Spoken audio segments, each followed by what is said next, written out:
السلام عليكم، مرحبا بكم معايا من جديد. كنتمنى ان شاء الله تكونوا كاملين في احسن الاحوال، ومرحبا بكم على كيتشن فاتي. اليوم ان شاء الله غادي نقدم معكم واحد الشهيوه مغربيه، الهرقمه، بواحد الطريقه جد سهله مبسطه كتجي بنينه. عندي هنا واحد الكميه من الهرقمه اللي هي الكرع ديال البكري، وعندي الحمص، واحد القبيطه مخلطه ما بين القزبر ومعدنوس، وواحد الخمسه ديال الدريسات ديال الثوم. عندي هنايا ابلي، يمكن لكم تعوضوه بالارز او لا تعوضوه بالزرع الا كان عندكم في الدار تبيتوه ليله كامله مرطب في الماء سخون، لان كتعرفوا كيشد الطياب. او لا الارز. عندي هنايا واحد الحبه متوسطه ديال البصله اللي شلتها رقيقه. وبالنسبه للتوابل غادي ندرجهم معكم، وانا يعني كنوضع الكل في الطنجره. التوابل راه كنوضعوا التوابل كامله بحالها بحال الطياب، ديال الدواره. كنوضع داك الحبه ديال البصله اللي شلتها رقيقه، كنضيف واحد الكميه من زيت الزيتون، تقريبا واحد نص كاس. يمكن لكم تعوضوها بزيت المائده او لا تخلطوا ما بين زيت المائده وزيت الزيتون. انا هنا المعلقه اللي كنستعمل عندي صغيره. بالنسبه للمعلقه اللي بحال هذه اللي كنستعملوا اللي كنحركوا بها القهوه، كتستعملوا معلقه صغيره ديال الابزار، معلقه صغيره ديال السكينجبير، معلقه صغيره ديال الكمون، ومعلقه صغيره ديال الملحه بطبيعه الحال على حسب الكميه اللي نتوما غادي توضعوا. جوج معالق صغار ديال التحميره اللي هي البابريكا، وهنا معلقه صغيره ديال الخرقوم. كيف شفتوا كنوضعوا التوابل كامله. صدقوني البنات كتجي بنينه.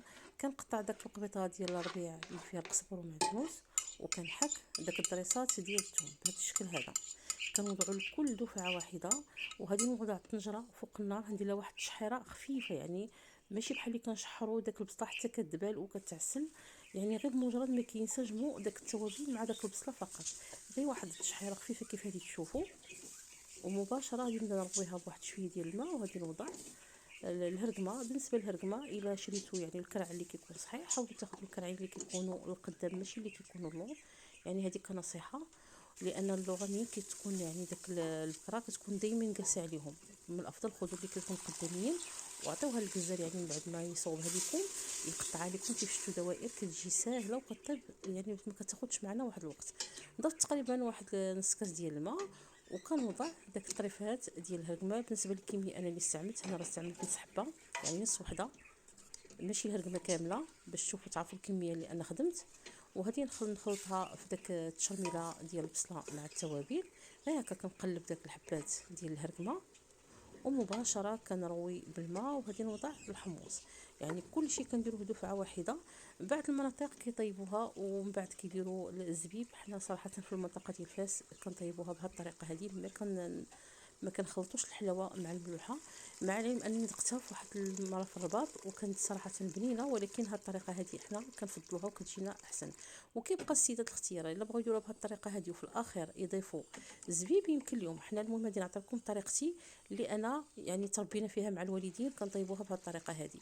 كنوضع داك الكميه ديال الحمص وكنروي بالماء. حاولوا ديروا الماء الكافي اللي نتوما هتحتاجوا. كيف كتعرفوا الحمص راه كيشرب الماء، وخاص واحد الكميه اللي كتكون كبيره.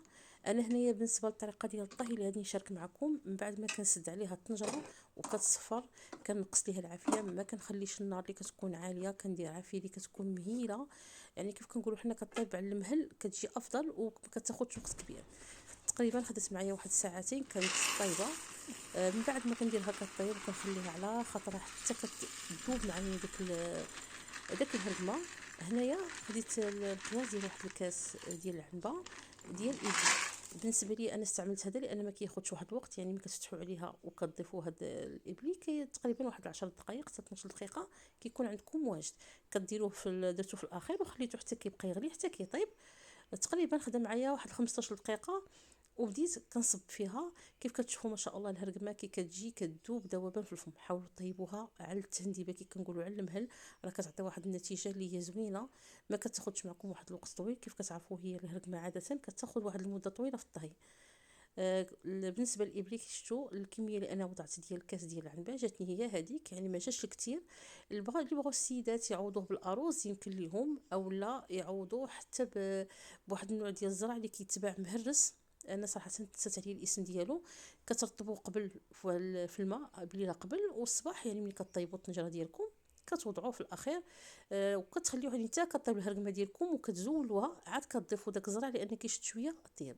وكانت هذه هي طريقتي ديال الهرقمه اللي انا شاركت معكم، طريقه سهله وبسيطه وصدقوني كتجي بنينه، خصوصا مع هذا الجو هذا ديال البرد كتحلى بكثره انك تجمعوا عليها. كنوريكم المريقه، حاولوا ما ديروهاش خاطره بزاف باش تجيكم هي هذيك.